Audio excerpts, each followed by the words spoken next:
Hello! If you're watching this, you've become a member to my channel after watching the any percent world record history video, I guess. Welcome, thank you so much, I really appreciate your support. So what this is a bonus video that I've got for you. We're gonna be watching through this first ever recorded run of Hollow Knight, this time of 1 hour, 9 minutes, and 4 seconds, performed by Spleen on the 2nd of March 2017. So about a week after the game came out, and we're going to be watching through the entire run and observing some of the interesting things that were found already at the start of the game. The reason I wanted to do this was, first of all, it would be fun to do something for the people who decided to become members. And secondly, I just noticed a lot of things while watching through the runs in the scripting process that I started in early January. So I figured it would be fun to go through one of these older runs. And as you can see, things are already really interesting here, with Spleen going for Fury of the Fallen. Because, believe it or not, they did use Fury of the Fallen on the first ever run of the game. Which is pretty crazy, considering we don't even use it yet in any percent. We'll see how that goes with the itemless Balder and so on. So this will act, I guess, a little bit both as a post-commentary for the world record history video, as well as, you know, observing this run. So, as you can see, they hadn't found the quit out of King's Pass with Fury, the one we do in 112 nowadays, where we can quit out of Fury and get the hard save here at the top. So they do have to backtrack through King's Pass again. But again, you know, a week after the game came out. So not too surprising. But I think you'll find that there's still quite a lot of cool speedrun strats in here. I think it's also a nice opportunity to showcase these older routes, which, you know, haven't really been highlighted anywhere. Because, you know, the idea that people have when they think of a Hollow Knight speedrun is pretty established. It's like the modern day any percent route, circa Fireborn 3307 and onwards, because that's when the game started getting really popular as well. As you can see, Spleen picked up an equipped Fury right there, by the way. It's always a bit of a juggling for me.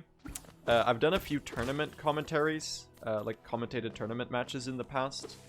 And that's always a really interesting experience, because it's a nice mix of, like, explaining the strats to, like, a wider audience, along with, you know, keeping up with the... Oh, see, they already go for the inventory drop, as I was saying.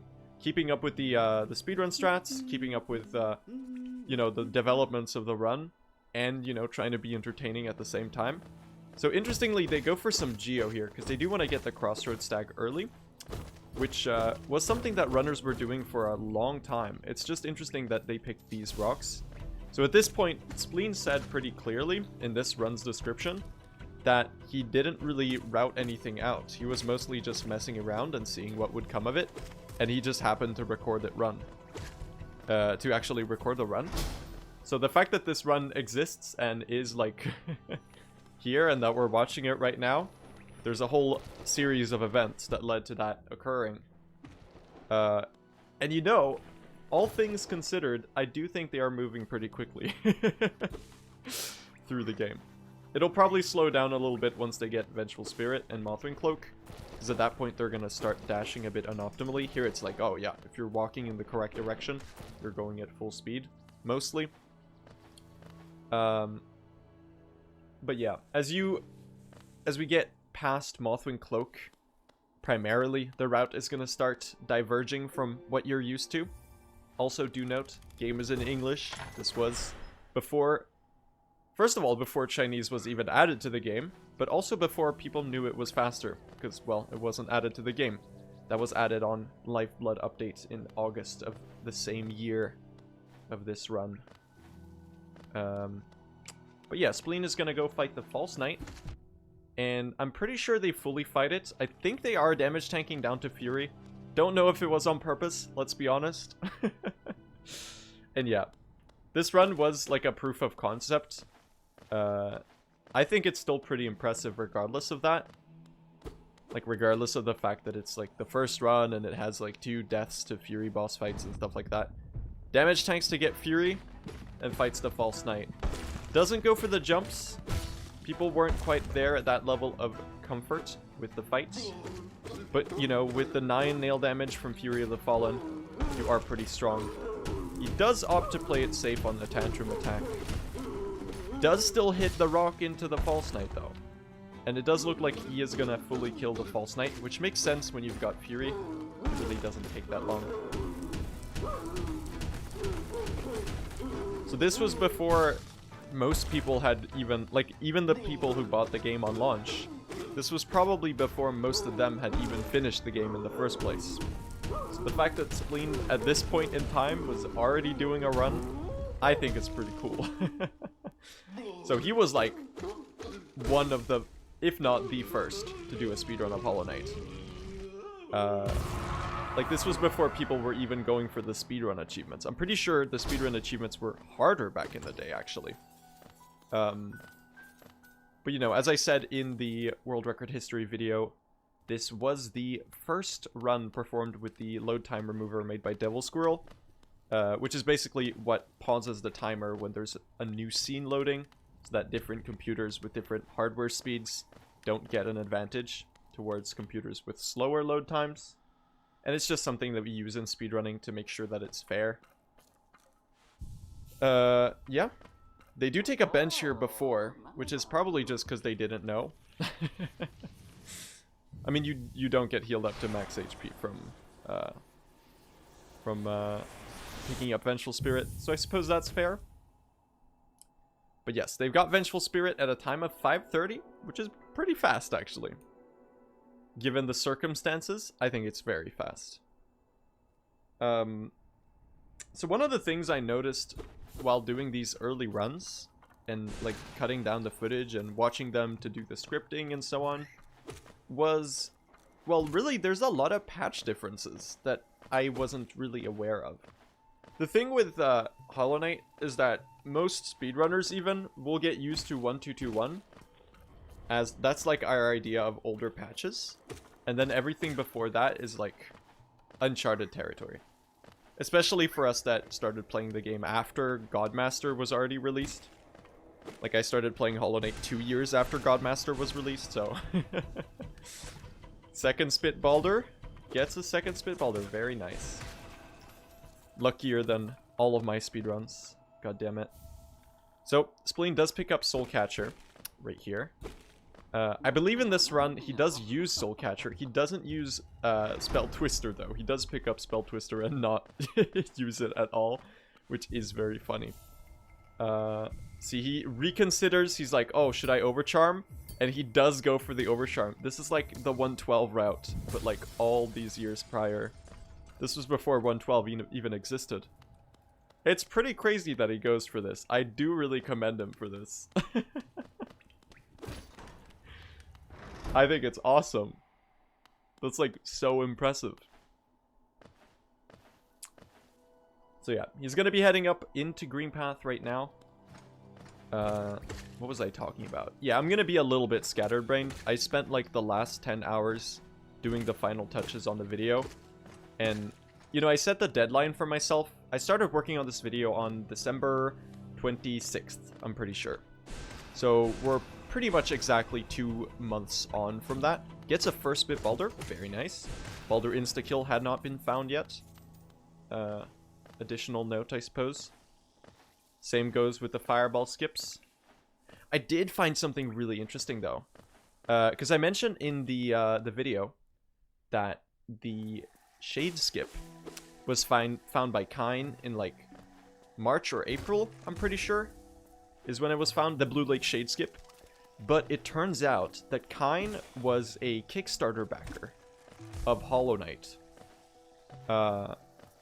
So he had access to the beta all the way in like 2015 or December of 2014. You know that really old Hollow Knight beta that they made publicly available like a few years ago? Yeah, that one. So there's a clip of him on his YouTube channel of him doing a shade skip to get up to, you know, Glowing Womb? It was like where Glowing Womb is. That room looked different back then. And there was no room after that. It was basically like an out-of-bounds secret room area that you weren't meant to be able to access. Because you didn't have Claw or anything like that. It was just Crossroads. there's a clip of him doing a shade skip to reach that back in 2015. Isn't that crazy? I think when I saw that, I was like, holy, that's insane. So some of the skip finds were like really early. Like surprisingly early, before the game even released, in fact. Yeah, I'm all scatterbrained, so I'm gonna keep switching topics every 0.2 seconds because I keep forgetting what I'm talking about. I haven't got much sleep tonight. So I don't know, maybe this is a really shitty commentary track.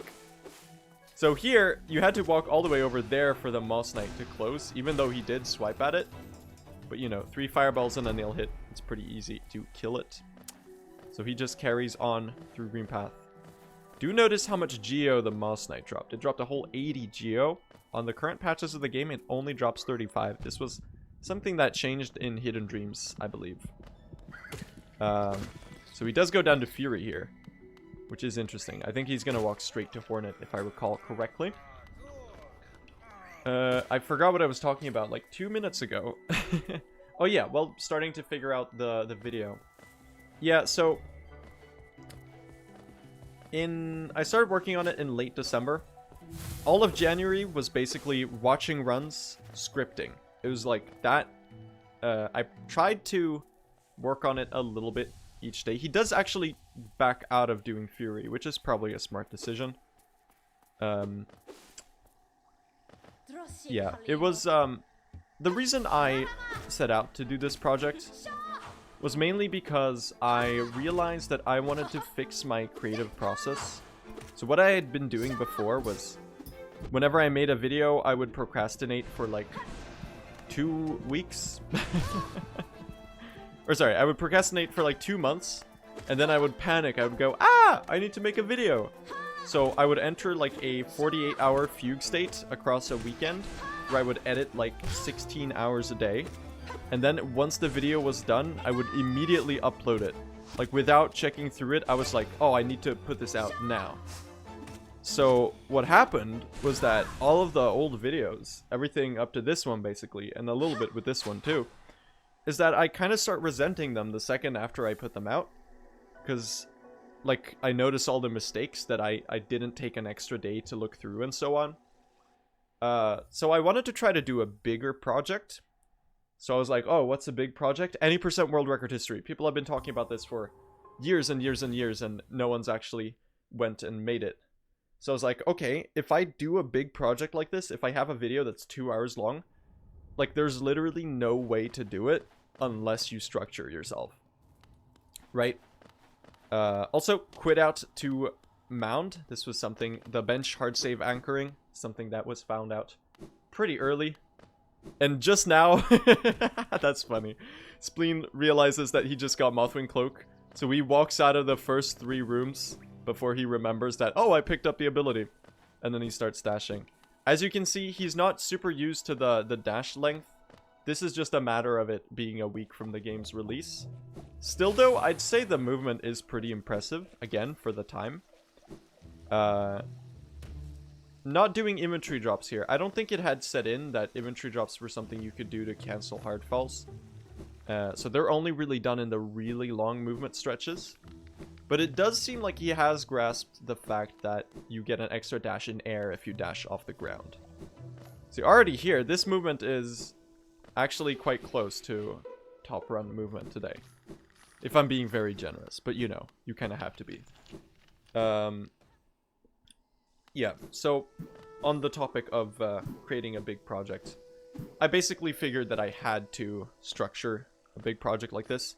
So I was like, okay, I'll set out on it, and I'll set a deadline for myself of February 24th, the game's birthday, the game's 8th anniversary, and I'll work on it a little bit every day.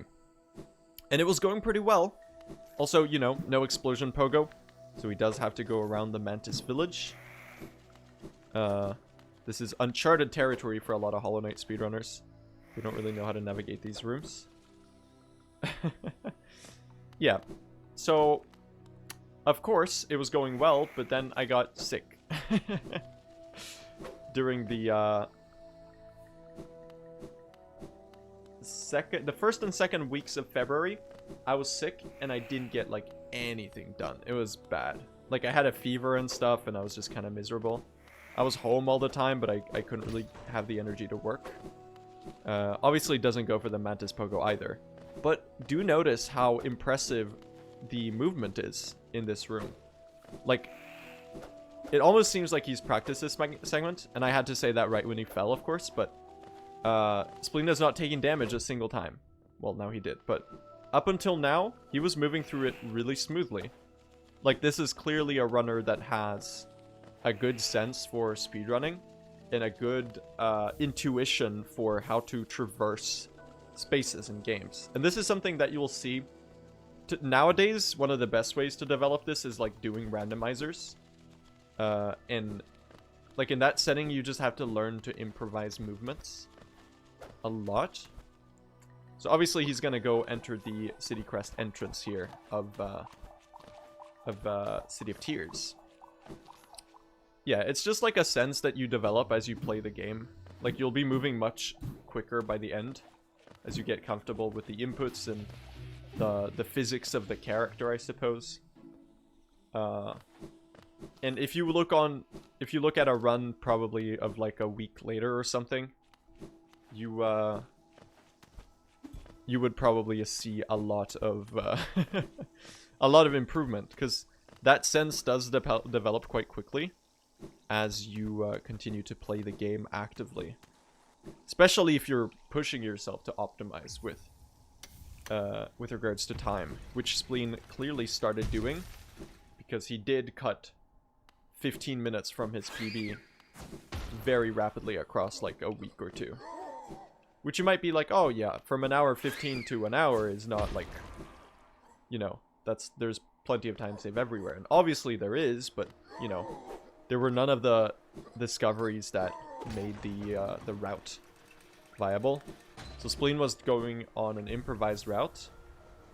Also, he does un-overcharm here, which is a good call. So now that he has Geo, he's gonna go get a nail upgrade early, so that he can enter Soul Sanctum with a nail upgrade. So that's actually why he benched at Cruel. Because then he can go into Sanctum with a nail upgrade and he can carry that for the rest of the run. And because he was using Fury, I should say this, the nail damage is actually pretty gnarly. This is the same setup that the proposed itemless Baldur route for any percent has. We'll see if I make a video about that. I think it's pretty natural as a follow-up, given that this big change in the route that basically turns it into a completely different run is happening.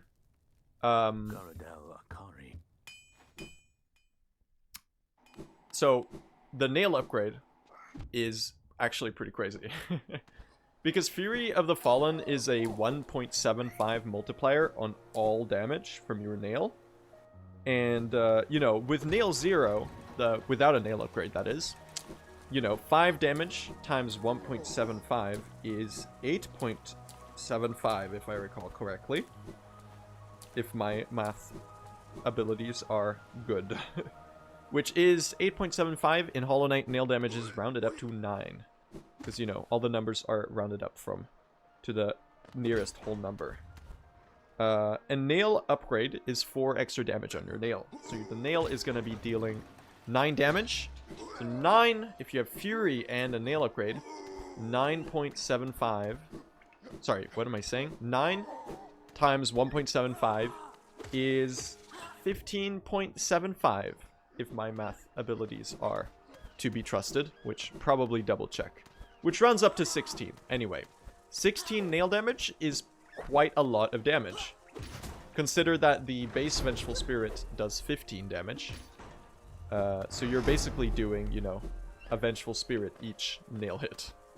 Which is quite a lot of damage. Like, that's like a very potent build. We do, as speedrunners, tend to say that spells are better until, like, Godhome. Which is really true, but, you know, if you go for a nail build and you upgrade that nail a little bit and you use Fury, it is very powerful. So that's why you see all the task runs still end up using Fury for stuff. Even though the human ones don't really. Because, you know, played perfectly. Also, you know, Going into Soul Sanctum here. Not something you see every day in any percent. This does look a little bit more like the 112 route at the moment. I'm almost getting a bit nostalgic for running 112, which I haven't done in a while. For about a year or so. No lever skips, obviously, here. Because it was patch... Well, pre-1221. He does have to fight the Soul Warrior here. And he does a pretty good job at it. You know, just chipping away. You can tell that Spleen, obviously, is... Maybe has practiced a little bit. I don't know how much he had practiced at this point. Probably not a lot. I'm guessing this was meant to be the practice run. But, you know, he was playing quite impressively. Given the circumstances, as I'm saying.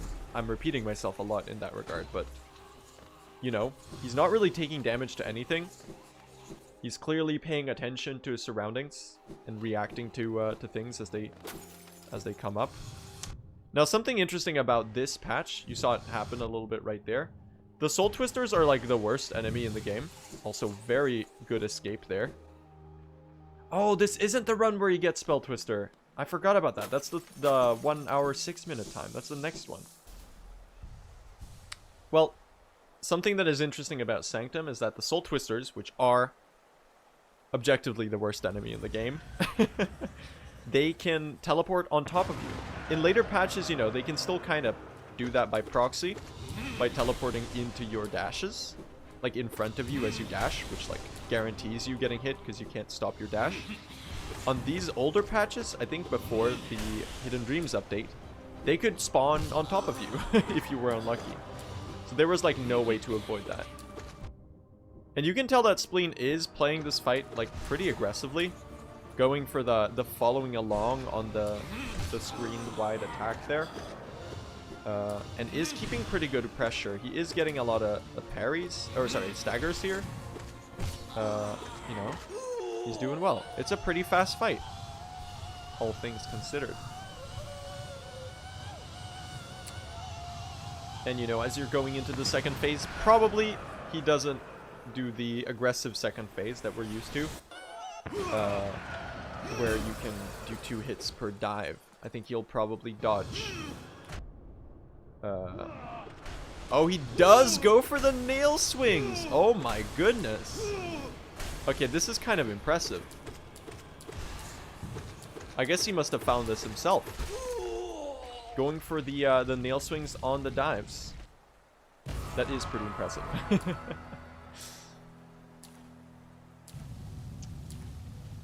So, you know, getting Desolate Dive. I believe the addition of Descending Dark was a contribution of Oros, or it was a later Spleen run.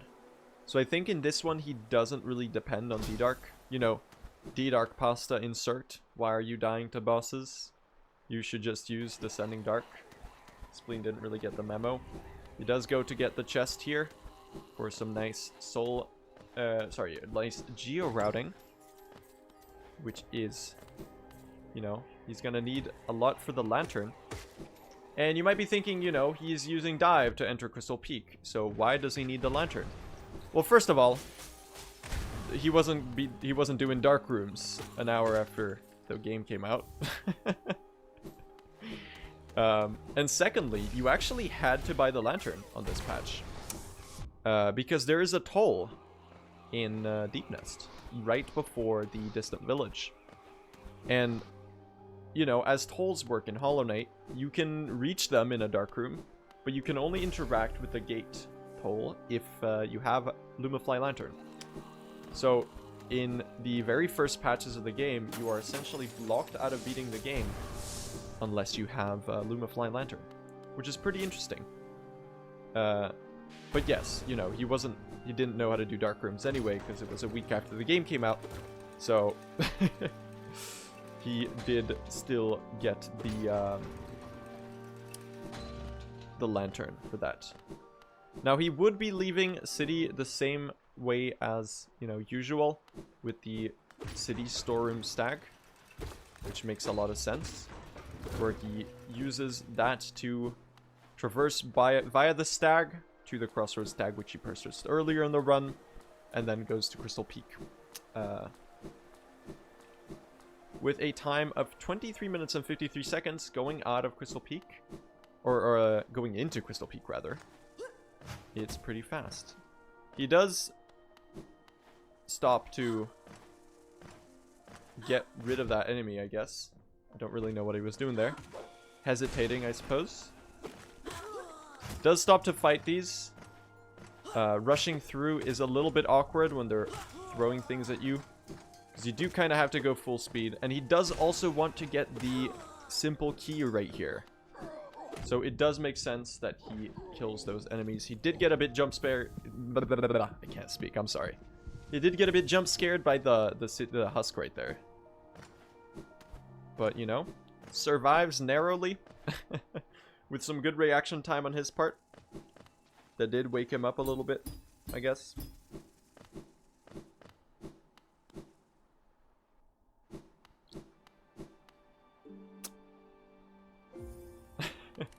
Obviously no scurry look down, but he is going to sit and bench there to set a hard save, which he will be able to quit back out to later.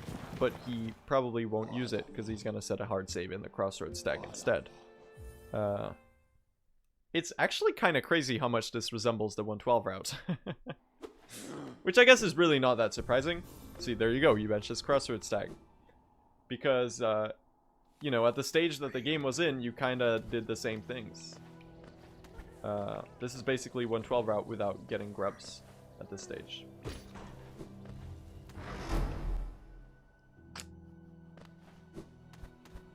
Because, you know, at this point, there weren't that many skips.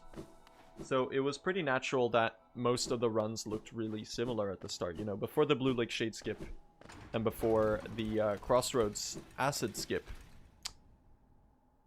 most of the early games looked pretty identical. Oh, didn't have any soul. Oh, that's a classic. I've done that. That one does hurt quite a bit. That one does hurt quite a bit, not having soul to go into Crossroads. Crystal Peak. I'm getting all the area names wrong. As I said, I'm a little tired. Bear with me here. I spent the last hours editing. But yeah, I'm pretty excited for the video to come out. I think it'll be a fun thing, and I hope that people are happy with it. I hope it turned out well.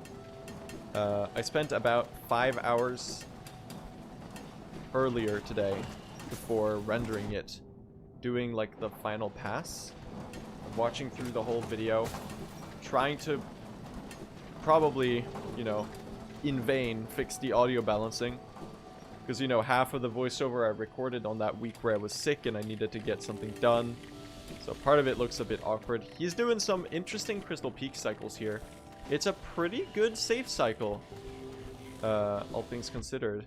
He does get hit a little bit, but he does clear this room quite rapidly, which is pretty impressive. He does not go for the relic right there. That's a find that he did later. You know, Crystal Peak is a very cycle-based area. In runs nowadays, you learn the cycle, and it's kind of like a cozy area, aside from maybe like Pogax and some of the, I guess, getting God cycle is a little bit RNG and a little bit, you know, up in the air from run to run. But then the rest of the area is just executing. It's pretty much fully consistent. But at this stage of the game, nice imagery drop right there. Looking like a 2025 speedrun. Wow. You know, not knowing the cycles, you're gonna see it right here on these cycles. Not knowing them, you have to play a lot slower. Because it's pretty cool, actually. It is something I think about from time to time. The fact that there is a cycle through this room that just happens to line up perfectly, I think is really awesome. Like when we go through this room, we basically like don't think about the lasers at all because it just lines up so well. It's like hitting it's like the traffic planning in a city where they have the lights on a timer so that, you know, if you're walking at like, I don't know, 10 kilometers per hour or something, you end up hitting a green light on everyone.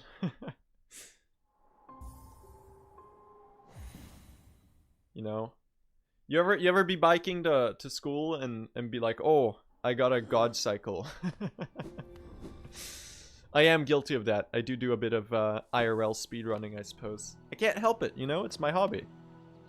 It is a little bit embarrassing to admit that. But hey. We're all a little embarrassing, right? So, you know, he's using Crystal Dash now. That's cool. He did remember that he picked it up. Fights the Grezmother. The goal here is to collect the Shaman Stone, rescue rescue Sly, and then C-dash across into the right side of City of Tears. Or, I don't remember actually. Is this the one where he enters City through the storerooms? There was one of the runs where he goes back to storerooms, and there's one run where he decides to go through right side. The split does say Dreamnail, so yeah, he's going right side. That makes a lot more sense. That is a smarter route. I am actually... Does he buy Shaman Stone in this run? See, I keep getting the runs mixed up because I have, over the course of the last 2 months, I have watched like 70 different Hollow Knight speedruns, like from start to finish. Which, you know, you might be like, oh, that's not a lot, but you know, the first ones were like an hour long in real time. That's like an hour 20. This one's like that length. And then the later ones are like 40 minutes, so it's like 1 hour each, rounded down. So, you know, it's a lot of time. Especially the early runs where the route changes from run to run, because they were just experimenting. It's hard to keep track of which one is which thing. But, you know, some classic dialogue in English that takes 10 years to spam through. Because, you know, Chinese was not added to the game yet. That was added in the Hidden Dreams update. But you know, Dreamplats. It is pretty cool to see though that Spleen was pretty actively thinking about like how to utilize the abilities. So there are some smart C dashes in this section. I believe he does the one off the roof that 112 runners do to this day. I mean, there's a slightly faster version of it, but right here he's gonna jump up to the roof and C-dash across, which is really clever. This is something that he found on his own. I think it's very cool. And he didn't even fall on Dreamplats, so he's basically a better runner than I am, because I am known to do that as a joke. I promise, it's as a joke, it's not because I'm bad at the game. But there you go, Dreamnail in 31:23. Also, you know, 1 second off the current world record. It's crazy how things develop in a speedrun. Because like each, I've been doing a lot of reading Discord logs, like the archived speedrun channels of the Hollow Knight main Discord before the speedrunning community moved to its own Discord. And it's pretty cool to see, like, after each world record, people are always like, oh, I don't know how far further it can go, you know? Ooh, the 38. Getting a 37 is gonna be, like, so hard. And then they get the 37, and it's like, oh, the 36-minute barrier might be the final minute barrier. And then, you know, that someone gets a 36, and they're like, oh, but the 35-minute barrier, though, that one's like, that one's gotta be it. So he does go into King's Station right here to get the relic and to get a bench. He does not get the relic, in fact. I am mistaken. He just gets the bench. He does have a lot of geo already with the relic from Soul Sanctum and so on. But yeah, people are always like, oh, it's the, you know, this is going to be the final minute barrier. Then when they got the 35, they were like, the 34. No one's ever getting lower than a 34. Until, you know, someone did. And then it was the 33, and then the 32, and then the 31, which is where we're at today. So at this point, we might have learned our lesson. There's obviously the cutscene here that he's going to skip through. Hello, Hornet. It's interesting how this cutscene works. So that's one of the benefits of doing the modern skate city geo route. He does go. Oh. Okay. Well, he does want to go into waterways. This is another, you know, very archaic part of the any percent speedrun. The Royal Waterway, which is in singular. I genuinely did not know that. It's the Royal Waterway. Has it always been like that?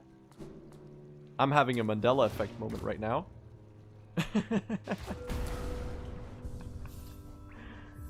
Oh.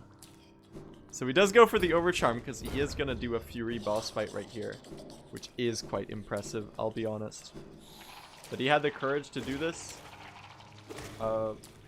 Slight awkward moment there. Right there, that's actually not... that's not Spleen being slow. I'll defend him there. I'll stand up for him. On the older patches of the game, before Hidden Dreams, this was something that I didn't really feature in the video because I forgot about it until the very end, and then it just didn't flow well to add it into the voiceover. Every time you touch water on this patch, you do a hard fall. So dashing across the blue lake is really slow. It probably takes like 20 more seconds. Also, look at that early control. That's impressive that they were finding that. Also, he did die here, but that's okay. The early control, the fact that that was the strat that they were going for is awesome. Because this was, what, 8 days, 7 days after the game released? That's early. See right there? You touch the water, you do a hard fall. So to move through water, you have to like stop for a second each time you land in it, which makes it really clunky. So Spleen managing to not get hit by that fluke enemy right there is pretty remarkable, actually. Gets their shade and goes in for a second attempt. Does not have the dive here, unfortunately, so does not go for the early control. He did try to get lower on health, and he does take a damage tank right there to go set up the Fury. And you know, with dive, he knocks Young Defender out of the attacks. He's actually playing it quite well. Uses the dive iframes. Look at that. Already in the first week of the run, it was already true. Does take a second death to Dung Defender. The fights are hard, alright? We all struggled when we did our first playthrough. And this was probably like a day or two after Spleen did his first playthrough. So he was already going for this, and I'm here for it.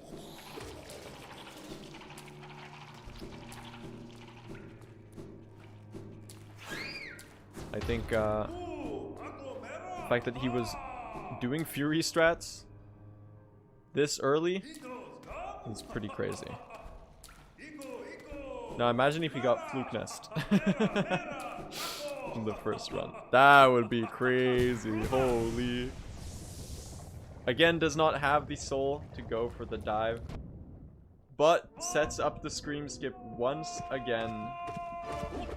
But yeah, already at this stage, you can tell that he had an understanding of Desolate Dive and how strong it is. Because it was actually even stronger on this patch, by the way. Before Lifeblood, actually. This is still the case on 1.2.2.1. If you spam dive, you are completely invulnerable until you stop spamming it. So the iframes of one dive can carry into the next dive. This is something that they patched in the Lifeblood update. So from then on, so on the current patch of the game, for example, if you dive and you start a new dive, when you start the new dive, the iframes of the old dive are cancelled, basically. There you go. Third time, you know, third time's the charm, that's what they say. Yeah, so the iframes of the old dive are cancelled on the current patch. So you do actually have to dodge the enemy in that, like, the very start of your next dive. But on this patch, if you have the soul, you can just keep spamming and you'll be completely invulnerable. So that's like a good strat for older patches if you're doing a failed champion fight, for example, where during the tantrum phase, you can just pogo onto him and just spam your soul container. So he hits the lever there to lower the acid. This is also something that if you're ever seeing a modern Hollow Knight speedrun get Isma's Tear, they won't lower the acid, and they won't even fight the Dung Defender for that very reason. In fact, you know, instead, what they do is they do an acid skip into Isma's Grove. But again, you know, that acid skip wasn't found. The first acid skip that was discovered was the Crossroads acid skip, found by Moglar only a few weeks after this very run that we're watching right now. Does try to set up a C-dash right there. Does, you know, slam into the wall. That's a bit of a painful moment. I empathize with Spleen in that moment. A little bit of a scary moment here, where he goes down to Fury on accident. He is still overcharmed, which I think he was made acutely aware of when he ended up on 1 HP right there. C-dashes across into Isma's Grove. And just like that, we're at another part of the run that is no longer a thing. So he goes up here. I'll be honest, I barely know these rooms. I straight up cannot navigate these rooms because I've done this in my casual playthrough and like basically no other times. So I had completely forgotten, for example, that this arena right here exists. Because I'm so used to doing runs and it's like, oh, you get Isma's Tear, you just go in through the bottom with the acid skip. But no, there's a whole combat arena here. It's like a whole sub area. You know? There you go. Picks up the Isma's Tear and can now wade through acid at 40.03. It's a new item pickup right there. So here he does quit out to do a hard save, bench hard save anchor. But he did bench in waterways, so it's not actually particularly useful. So he is going to have to traverse back to right side city now, which is a little bit awkward to do from here. So interestingly, he will also go and sell to Lem at this point. Does do a C-dash right there, as you can see. You know, some good spatial awareness of Hallownest already, which is pretty remarkable.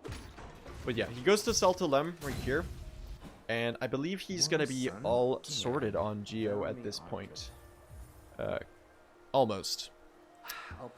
Because there are still the stags that he needs to purchase, but the Watcher's chest is going to supplement the rest of it. So right now he has 1,964. And then, you know, there's, you know, a good 650 from the Watcher's chest, which is going to result in all of the Geo that Spleen is going to need. So he does backtrack through the top entrance here that he opened earlier, and now he's going to go to the Watcher's Spire. Now this is the major skip that is present in this run. He does actually do the Spire statue pogo right there to skip getting the Mothwing, or sorry, the Monarch Wings. So this was something that runners found really early in the game's lifetime, that they basically didn't need to do you know, Ancient Basin and the Broken Vessel to beat the game, which is a pretty major time save. They do have to do this arena right here, because again, this was pre-patch 1.2.2.1 with its lever skips. So he does do a simple pogo strat. This is the main boss fight strategy that was featured quite prevalently. This Great Husk Sentry is also a little bugged by that on this patch. They did kind of fix the AI of the enemy so that it doesn't do, well, that when you bounce on its head. So now it actually reacts the way it's supposed to. But this is like a similar strategy. I don't know why he returns to the bench. Probably to equip Fury. He already has Fury equipped, actually. I think Spleen returned just to get a sense of home. Which, you know what? I can respect that. Yeah, the Pogo Wiggle strategy, as we'll call it, is a pretty prevalent early strategy of survival in boss fights. And for a time, it was even thought to be like the most optimal way to fight bosses. Don't know why he lowers that elevator. He's gonna have to raise it again. I guess he was expecting to die. He does also know about the Watcher's Chandelier, where you can drop the chandelier on one of the Watchers and only have to fight 5 instead of 6. Good find right there. And we go into the Watcher Knights fight. So he already starts face tanking to get down to Fury of the Fallen. And now it's on. The nail damage of 16 per hit is pretty darn strong. And as you can see, he's not really used to firing spells. This is something that would come with time, especially as the spell damage would make up a larger portion of the overall damage. He does heal back to 3 HP here, to not be on Fury. But, you know, he's expecting to take damage to the Watchers, just like that, and does take a death. I guess it was pretty good that he benched now. So he does unequip Fury here. That's what I was thinking. And he tries to equip Defender's Crest, because he did get that from Dung Defender. So, you know, you might as well utilize it for that little bit of extra damage. See, this was one of the things that I thought was really interesting about this run, that made me want to do this little reaction / commentary track of this run. Just because it was fun. Like, people were doing this in the fastest ever run. And for the time, it was pretty smart too, you know? I need to be clear that when I say these things, I'm not like... I'm not knocking this run for, you know, not existing in 2019 onward, where all the strats had been found. Look at that. The extra 3 ticks of stink damage. Also, something interesting about Watcher Knights on the very early patches of the game, you actually can't damage them with spells while they roll. Which is also another reason that Spleen is not using any spell damage. So, you know, the modern Watcher Knights, if they do a roll, you can fireball them still. You just can't deal damage with your nail. And this was something that was changed, I believe, also in the Hidden Dreams update. Which I forgot to mention in the video, but is a pretty big deal. There was a lot of stuff like this that I felt like I couldn't dedicate that much time to. Because, you know, already as it was, the first 50 minutes of the video were like pre-35 or something. And I wanted to, you know, not bloat the video too much with the early runs. So I could put a little bit more focus on the runs that are, you know, as the optimization goes into the crazy levels. There's a Watcher's back roll. These have actually been patched back in on patch 1.5, the current patch of the game. But for a large portion of time, they did actually not exist in the game. So on 1.2.2.1, the Watchers can't back roll. And neither can they on patch 1.4.3.2, which was the version of current patch that existed between late 2018 and mid 2021. And then Team Cherry made the 1.5 patches, which were like bug fix and performance patches, basically. There you go. There's Watcher Knights on the second try at 46 minutes and 31 seconds. Yeah, so Team Cherry made a few extra performance patches in 2021 and 2022. And in these ones, they fixed a lot of like soft locks and stuff, which was really good. They also fixed Dash Master so that it's not painful to use. So that like the down dash priority is reversed. So if you hold down and to the side, it prioritizes the side dash instead of the down dash, so that you don't down dash into the spikes that you just pogoed. If you were there for the old Dash Master, you remember how painful that was. It does ride the elevator all the way up. At this point, probably faster than trying to climb. But yeah, the old Dash Master was pretty painful. I remember learning Dash Master strats in early 2021 for 112. And it was bad.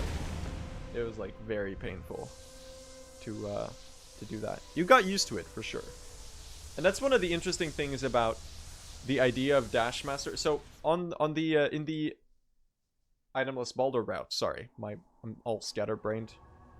In the itemless Baldur route, for tasks, it's faster to get Dash Master, and theoretically it would be for human runs as well by like a second or two, which is not really enough to like go for it. Really, it would have to be a bigger time save to justify it, at least at this stage. And the issue is like doing Dash Master boss fights on a patch that isn't the current patch. That's like really painful. So he has a lot of geo right now, and he's ready to leave the city to go to Umu. Now in this run, Spleen does a really interesting routing to reach Umu, which I thought was pretty funny when I watched it for the first time. So instead of going down here, also there's enemies in this room on the older patches of the game. Fun fact.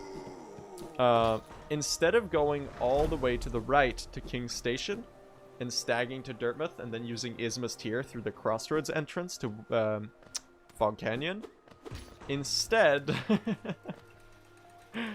See, this is one of those moments where it's pretty important to state that he was just messing around and he had routed this out properly, because this was something that he fixed like the very next world record that he got, because he realized that he was doing this in a really unoptimal way. So from here he goes all the way up through, you know, through city storerooms, all the way back to the City Crest Fungal Wastes entrance, and then goes left into Fungal Wastes, climbs Fungal Wastes manually, and then enters Fog Canyon through the Fungal Wastes Fog Canyon entrance. It's very funny. He was probably improvising at this stage too. This was probably like, oh, how do I get to Fog Canyon? Where is Fog Canyon on the map? Oh, it's up and right. Or sorry, it's up and to the left of me. Well, let's go up and to the left. So that's what he did. Look at that C-dash though. That's a nice C-dash actually. I forgot that the end of the room made that possible. Now that being said, I'll give him some credit. He does climb these rooms pretty quickly. Like, he was bouncing on those mushrooms. Did you see that? That's crazy. In general, whenever I have to do a meme speedrun of going through these rooms in reverse, it's like the weirdest experience. This is one that we do in Zero Geo, if I recall correctly. It's such a weird experience to traverse these rooms in reverse, like going upward. But Spleen actually has some really good movement here. He does go to Leg Eater. I forgot what he bites here. Does he get strength? Oh my god, this is an interesting run. I had no idea he got strength in this. I completely missed that when I watched that the first time. That's crazy. He was kind of big braining. He was like really big braining. So strength is another 1.5 multiplier on the run. So he does opt to not do Fury, which is a good call. But, you know, still, this is, you know, 9 times 1.5 is going to be, you know, 13.5. Rounds up to 14 damage. So it's almost as strong as doing Fury. He is still overcharmed, though, which is a little scary. So these rooms are a little bit awkward. You know how Fog Canyon can be when it's your first playthrough. And again, this was basically extension of Spleen's first playthrough. He just happened to take it further than most people by not only going for speedrun achievements, but also, you know, timing the run and going for a world record. And pioneering the early speedrun history of the game. This is, like, all things considered, I'll say it, very optimized run. This is really impressive to watch.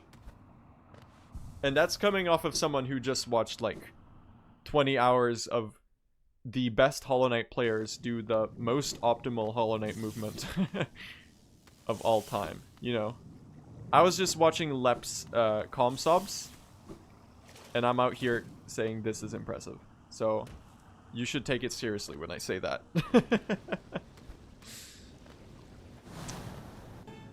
So here's the Umu fight with 14 damage per nail hit. It is possible to... Theoretically very possible to 2-cycle Umu. But you know. Wasn't using the middle platform. Was using the middle platform. Holy... Okay. Wow, okay. Well, I'm quite blown away, actually. You know, because I figured this run wasn't going to be used a lot in the video. So I'll be honest, I skimmed through it. But there is even a version of the script in the early versions. I had like 4 more pages on these like very first runs. He is looking to get a 3-cycle. There's a version where there's like 4 more pages of explaining the route of the early runs. And I did that by skimming through them, because, you know, otherwise it would take forever. And then I felt like I had to cut that for pacing reasons, because it just didn't make sense to explain the route of a run that would immediately get, you know, replaced by a much faster, more optimal route. Does get a nice 3-cycle Umu. Pretty darn impressive, I'd say, at least. So yeah, that's like all of these early runs were something that I wanted to talk about a little bit in more depth. Maybe I'll make a video about the first Hollow Knight speedruns at some point, just because it's kind of interesting. I guess I'm really doing that now.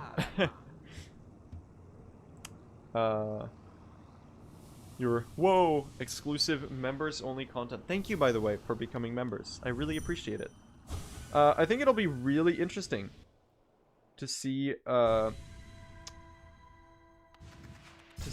the future of the channel goes on, by the way, because I guess we'll do some life recap.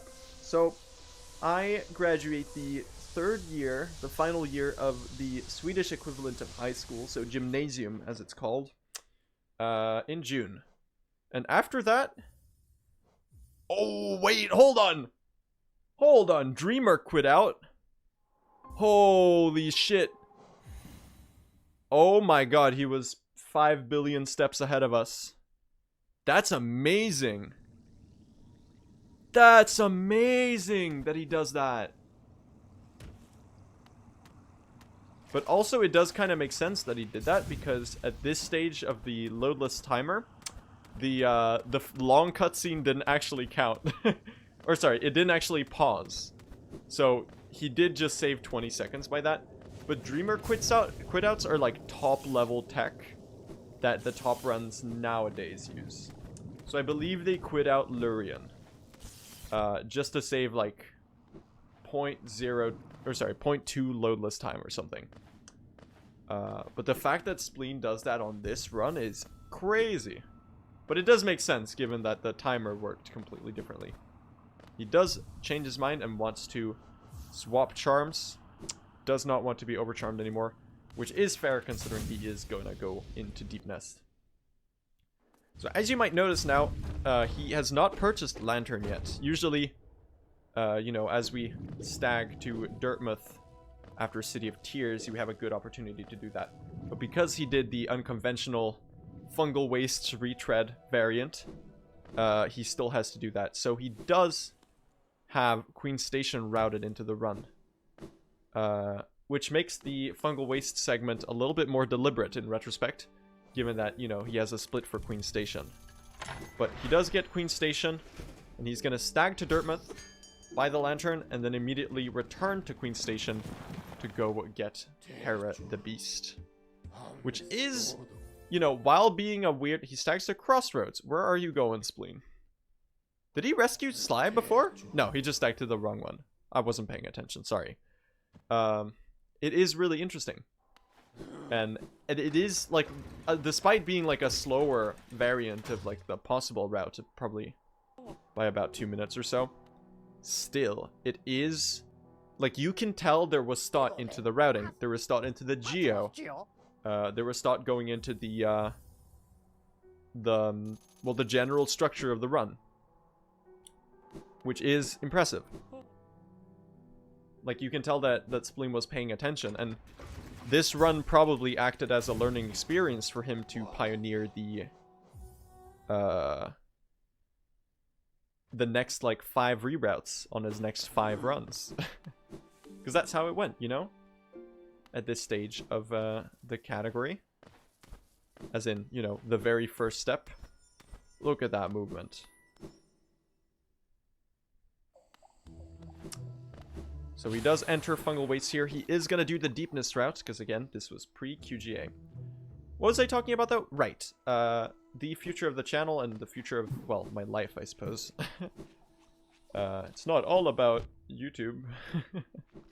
I promise I have a life.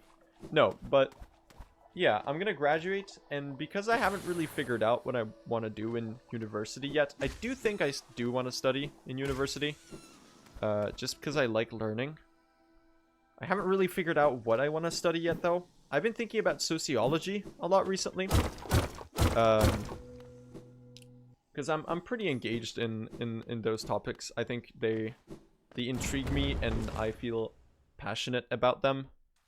So, like, you know, power dynamics in society, systemic injustice, and so on are things that I'm very cognizant about, and so on and so forth. I think it's important to be aware of and discuss. So I've been thinking about sociology a good bit recently. Oh. Got baited by their labyrinth. But then, you know, I don't really know. Maybe I'll, maybe I'll become a teacher. I've thought about that too. Because I like helping people learn things and telling things people things they don't know. I like teaching, I suppose, which, you know, it does make sense why I would maybe think about becoming a teacher in that case. Gets the full soul from the hot spring. So he's gonna bench anchor here. This is mostly in case he dies, because, you know, Hera is a hard save after all. But, you know, yeah, that's kind of how it's looking. The thing is, I realized that I wouldn't have figured out what I want to do with my life by the time the university application period opens and closes, like literally next month. So because of that, I figured that I would just take a year off, you know? Sabbatical year is actually a pretty common thing for people to take. Ouch. Pretty common thing for people to take. For people in Sweden, at least. I don't know how common it is elsewhere. Take a break year after you graduate. A lot of people use it to work or travel, and I guess I'll be using it to work on being a content creator. Which is like, that's an interesting word, you know, content creator. I don't know how to feel about that one. Also, deepness movement routing, pretty well structured here. He does seem to know where he's going pretty clearly. The traversal of this big room in particular is pretty strong. I remember when we used to do deepness route. 90% when I just started learning it. When I used to. See, there you go, there's the toll that makes you required to get the Lumafly lantern. It looks really weird, doesn't it? Like, it looks like someone plopped it there. It shouldn't be there. Yeah. Nice movement on that spider, actually. That was really fast. Doesn't C-dash here. He does C-dash here. Never mind. Imagine if he fell. That'd be really funny. So he's just past the hour mark now. He's just got the final dreamer and the final boss left. But yeah, as I said, it's probably going to be a break year for me, which is why I opened memberships, which is why I made this video, and which is why you're watching this video in the first place. As for, you know, what that means, it probably means more uploads. I'll try to upload at least monthly, hopefully more than that.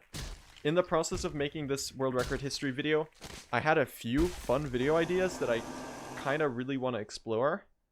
And I think if I do it correctly, I think also having people who like expect something from me, this sounds a little weird, but having people who expect something from me, as in like people who give me money to make videos, makes me more pressured to like work consistently. I think it'll help me have a bit more structure in my have a bit more of a work ethic, I suppose. I don't know. Maybe, does that make sense at all? Maybe I'm losing my mind here. 43 geo from the Devout, very nice. You will have enough for the final stag station, which costs 250. He is down to 2 HP though, which is a little scary, I'll be honest. But he does heal up, so it's fine. And you know, worst case, you die, you lose like 50 seconds climbing back up to where you were, with the shortcuts open and so on. Yeah, so I have a few fun video ideas. The deepness movement here is actually pretty strong. Outside of stopping to heal, this is about the speed that they would do Den for like maybe the next year or so. There was a lot of hesitating in this area because it is a really hard area, especially as they implemented the bare bones route, and the true bare bones route doesn't save the grub. Spleen, I'm so disappointed in you. That's also something I wanted to put in the video that I didn't really get the opportunity to. Which runners save the grub and which ones killed the grub. Obviously, Fire is the most famous one for being a grub hater. And I wanted to have a segment in the video where I bashed him for that. But I was like, you know what? Maybe this doesn't fit here. It was a balance. I wanted to do a little bit more silliness, but I also wanted to do the story justice and these runners like dedication to the speedrun justice, to do it a bit more dramatically. So I tried to hold off on having that many silly quips in the video. Maybe that was a mistake, I don't know, you tell me. Anyway, getting Hera, the beast, the final dreamer. Doesn't do a dreamer quit out on that one, that does make sense. As you can see, the timer is elapsing during this period. Which is something that would be amended with later timers. Later updates to the auto splitter. I'm thinking the next members only video I'm gonna do is probably gonna be a Q&A sometime soon. So, I don't know. I'll probably make like a community thread. He does not know that he can leave to the right. Sadly. Is he baiting? He's baiting out the Devout to go past it.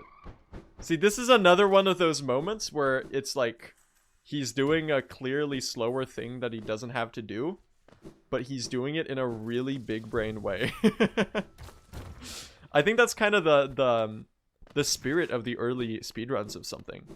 You know, they're doing a route that is slower, but you can tell that they're kind of doing it in a very cognitive way, I suppose, you know? It's a very cerebral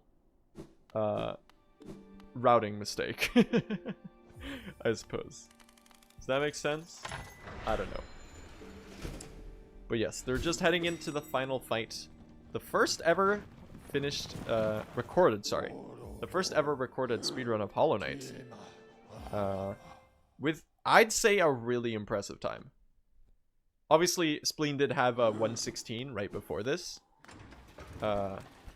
And I'm very glad that this run was one that I was able to do this on. Because all of his other runs, he's like blasting Dire Straits. Which is like, hey, I guess he has good music taste, but like, I don't know, I don't listen to Dire Straits much, but the songs that I've heard are like good, I guess. But Sultans of Swing is a banger, I guess. But yeah, literally every other world record, it's like there's copyrighted music that's like much louder than the game. And that was actually a pretty big trend in regards to all of the runs that were missing. A lot of them were gone due to copyrighted music. Like Fire had like 3 world records that were missing footage. I asked him about that. He was like, yeah, I got mega copyright striked on my channel for those ones, so I had to delete them. And then he didn't have any local copies anymore, unfortunately. So those were lost to time. On that note, all of the runners, I reached out to every single speedrunner that I could get a hold of from this story to ask them about their journey with speedrunning and so on. And it was really awesome. And they were all wonderful. And it was cool to see some of the ones that were there in the early history and like tell them about, you know, the strats we're doing now. It was like kind of awesome. So I'm really hoping that I did the story justice.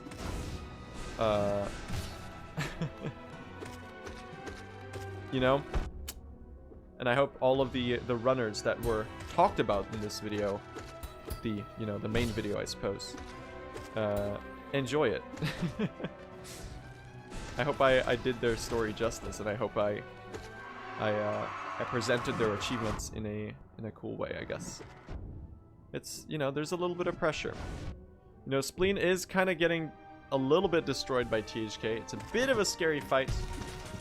You can tell he's doing the pogo strat right here. This is something that I mentioned offhandedly in the video, that Moglar was the first runner to stop doing pogos on THK. So people were doing the pogo wiggle strat on basically every fight. Until, you know, D-Dark, I suppose. For a while, you know, Oro was doing just D-Darking, which was a lot faster. He does not go for the nail swipe. He does go for the nail swipes. I stand corrected. Does just take the safe area right here. You know, coming up on the final scream. Don't think he's doing a scream skip. I would be very impressed otherwise. We'll see if I can call the scream. There you go. There it is. You can get a good feel for when that happens if you speedrun the game a lot. That's why they're able to get the scream skip so much. Because it's not like completely random. It's when the fight reaches a certain amount of health.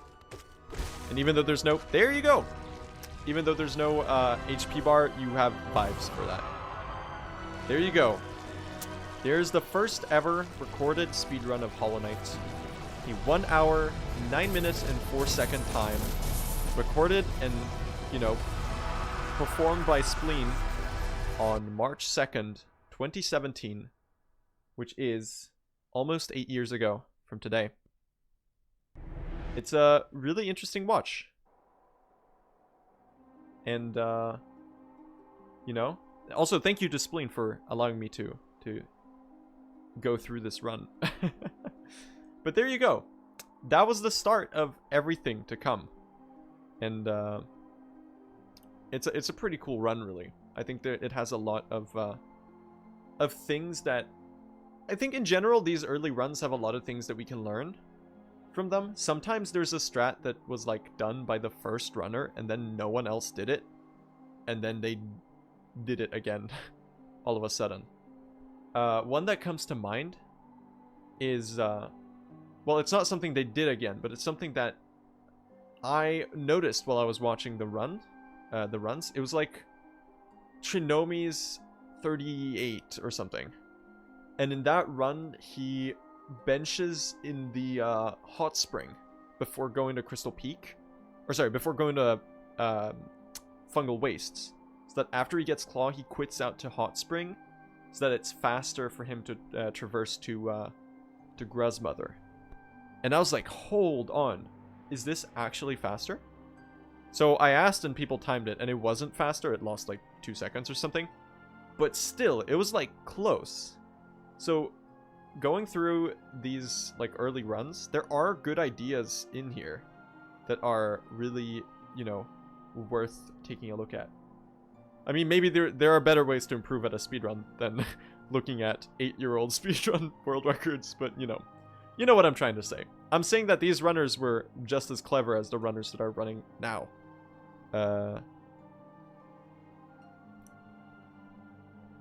They exist in the context of which, you know. You think you just fell out of a coconut tree? I don't know. Anyway, well done on achieving this great feat. You persevered and you triumphed. We hope you enjoyed yourself in the world of Hollow Knight. We'll meet soon on the road ahead.